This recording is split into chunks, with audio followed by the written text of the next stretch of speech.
Let's talk the Suzuka GP then. It's another poor weekend for Williams as Red Bull hit the front.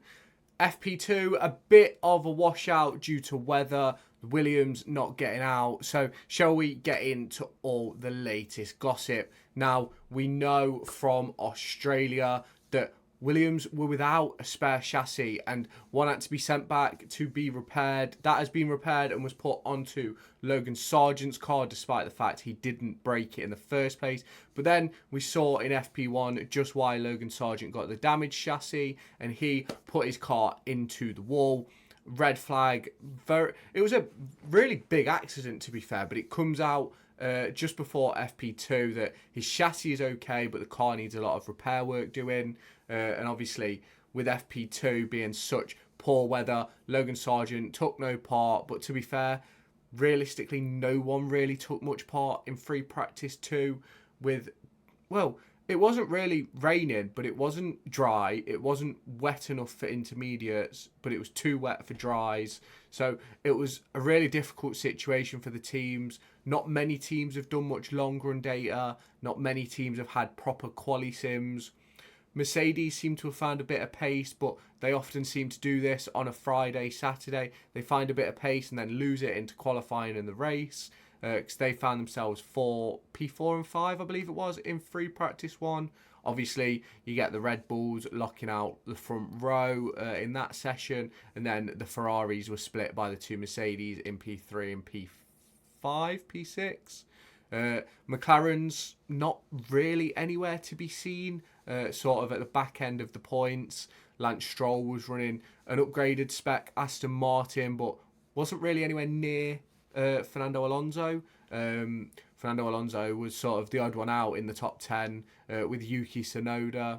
Obviously, we saw Ayumu Iwassa in the Racing Bulls car. Obviously, delighted for him to get out on track on what is his home race. Very important to see those young drivers get those opportunities, especially since the introduction of the new rule where rookies get a free practice session. You're supposed to do 2 a season. Ollie Behrman is getting 6 with Haas. He's going to be delighted with that. And some of these other drivers with links to teams, they're going to go, what? Behrman's getting this. What can I get? What can I get put into my contract? Now, obviously, we know the situation with Ollie Behrman looking for a 2025 seat. But another driver who is looking for that seat in 2025 is Liam Lawson. And it's been reported just over this free practice 2 session that he has been promised a seat for 2025. Now, I don't really think that this is sort of breaking news because this was spoke about last season. I think it was around Singapore. I believe Helmut Marko put out and said he will be in a car the season of 2025. Now, I believe the original plan was for Daniel Ricciardo to take over from Sergio Perez, but at the current rate, he's not going to do that. Obviously, he's had limited running again today because obviously Iwassa took his car for FP1. FP2 was a bit of a washout. So FP3 is going to be massive for Daniel Ricciardo.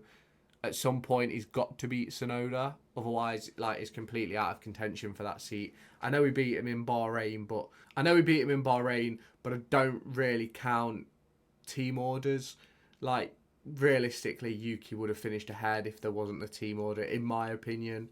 So, really, it's just one of them with Daniel Ricciardo. Obviously, Liam Lawson, Ollie Behrman, Guan Yu Zhou, Ayumu Iwassa, Zane Maloney, Kimi Antonelli. There's some sort of big names that are sort of available at the end of this season. Obviously, Guan Yu Zhou currently at Sauber. Is he going to get another deal to stay for Audi? Obviously, you've got Carlos Sainz available in that as well. For me, I put a tweet out on Twitter. I'll put it on screen for you now.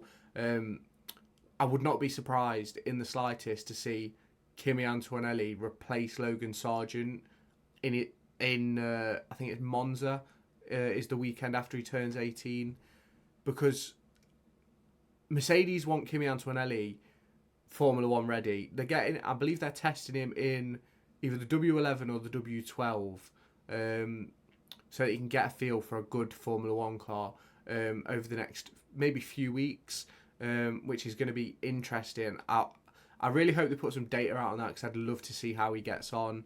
Obviously, a really obviously, I'd love to see how Kimi Antonelli gets on in that test with a proper Formula One car. Now, obviously, I personally do think he's like number one target for Mercedes. I think he's obviously their key. Like, the whole reason why they only gave Lewis a 1+1 is because they didn't want a similar situation to Max Verstappen, where they're going to lose a very talented young driver. And now they're sort of in a situation where Max Verstappen could be available, Kimi Antonelli could be available. What is going to happen with George Russell? Now, George Russell, for me, should stay in that seat. He wasted 3 years of his career at Williams.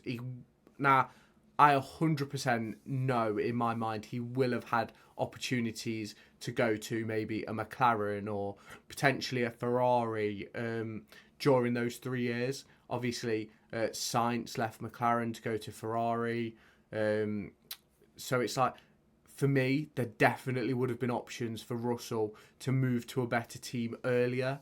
But obviously, he didn't get that opportunity because Mercedes were adamant he was going to be their replacement for Lewis Hamilton.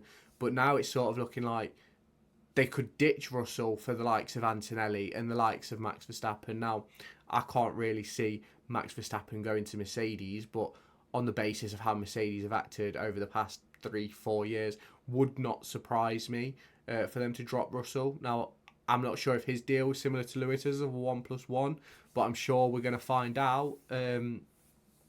So, yeah, it's massive. And obviously, we've got the race this weekend, but obviously with the lack of track action, there's not really much to talk about. Obviously, you had the first hour FP1, which, I don't know, it's one of those, we have a lot of background noise with sessions about what's representative, what isn't. Obviously, FP2 isn't going to be very representative for anybody because it just wasn't adequate conditions. Now, it's going to be really interesting to see how they handle this situation if it's similar conditions going into qualifying, because you go out on inters, you burn them up. You go out on softs, you've not got enough grip. So it's sort of like you're struggling whichever way you go, really. So it's going to be interesting to see how the teams cope over the rest of this weekend.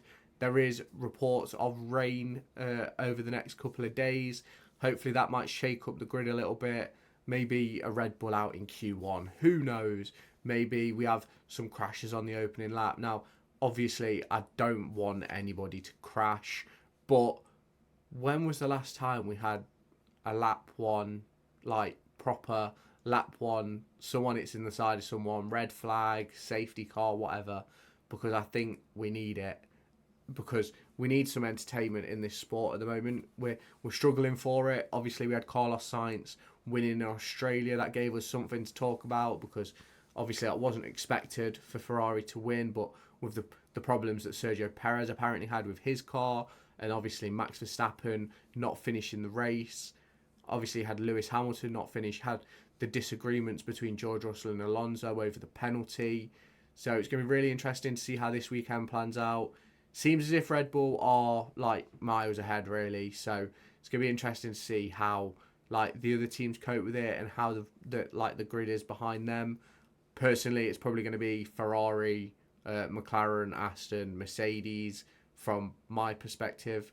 But Mercedes will probably pick up more points than Aston because obviously you've got Stroll to deal with. But yeah, so it's going to be interesting to see how this one plays out. Let me know your thoughts about this down in the comments, and I'll catch you in the next video tomorrow, talking all about free practice 3 and qualifying. Make sure to go and find me on TikTok, pictured here, and Twitter, pictured here. These are the places where I'll keep you all up to date with all my upcoming videos and my thoughts and feelings around the Formula 1 and football weekend.